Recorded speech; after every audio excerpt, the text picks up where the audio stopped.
My name is Chuck Watson, and I came to Eastern Arizona College in 1977.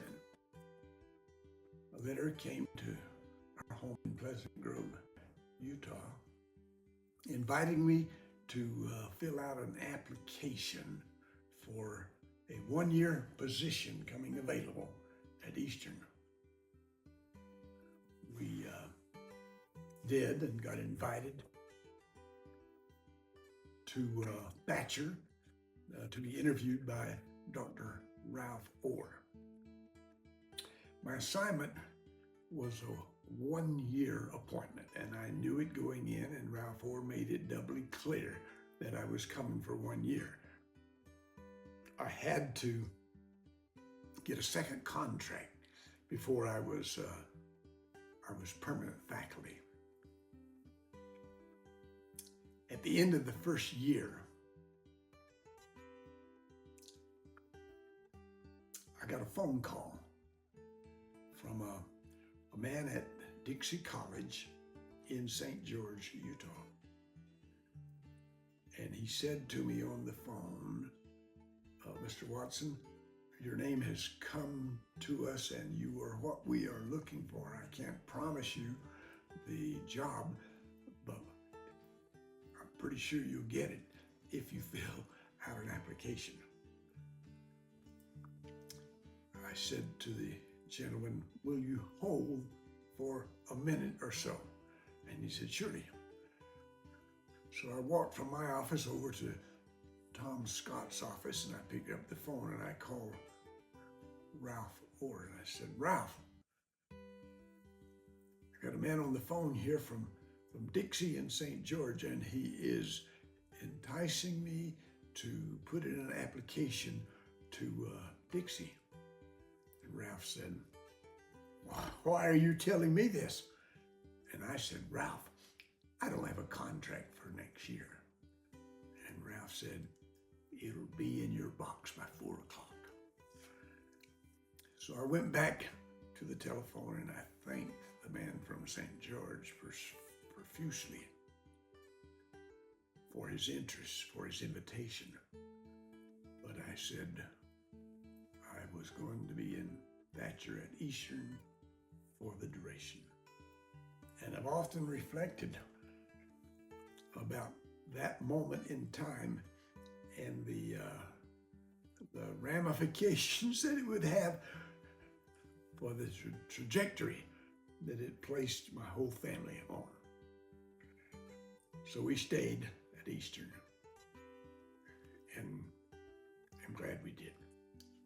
Norman Landquist, who was a teacher in the English department, had suggested in one of our faculty meetings that we make a float for the homecoming parade, and that the float be this big 8 foot in every diameter cube, and just put it on a trailer and wheel it around the campus. None of us quite understood the significance of a big black cube, but it fell my assignment to construct the cube.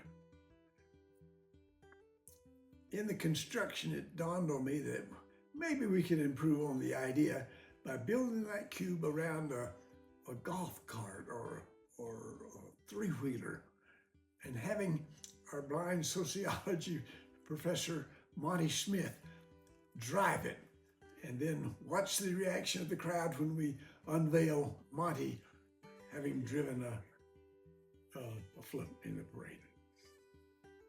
Our intention was that Monty be guided by a walkie-talkie.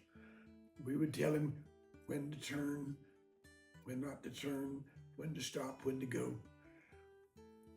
But no sooner had we gotten into the stadium than our black cube went wild, going in every direction.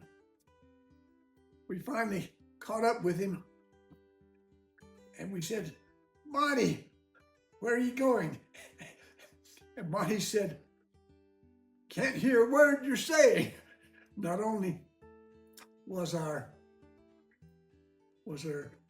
cube flying blind, but he's flying deaf too. The interference from the stadium caused the walkie-talkie to be blacked out, and Monty could neither see nor hear. It was a good experience. I think Monty enjoyed driving one last time.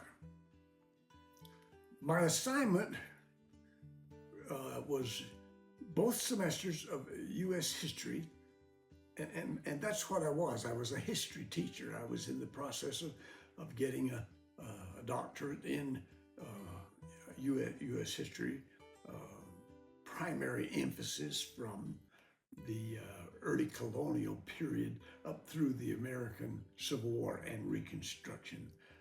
That was the area that I was mostly interested in. But the assignment also included a class in political science and intro to U.S. government, which was required by all students who were getting education degrees.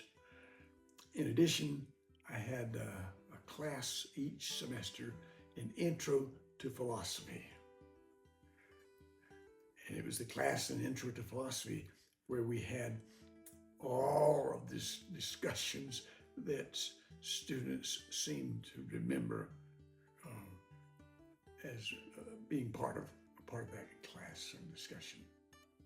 Eastern was a great place to teach. Ralph Orr had come there several years before I got there, and in our conversation in the hiring process, he remarked about the community, and I noted the first year that we were there, the first week that we were there, how the kids of Thatcher High, the residents of Gila Valley, embraced my kids in a warm embrace that to this day I reflect on it and am grateful. My kids never missed a beat in coming in, older ones at late high school, which is always difficult to move kids that far in their school career. But the community was a great place to raise my family. All of my kids graduated from Thatcher High, and it was just a good place to live. I am Chuck Watson, and I'm a fighting Gila monster. At least I used to be.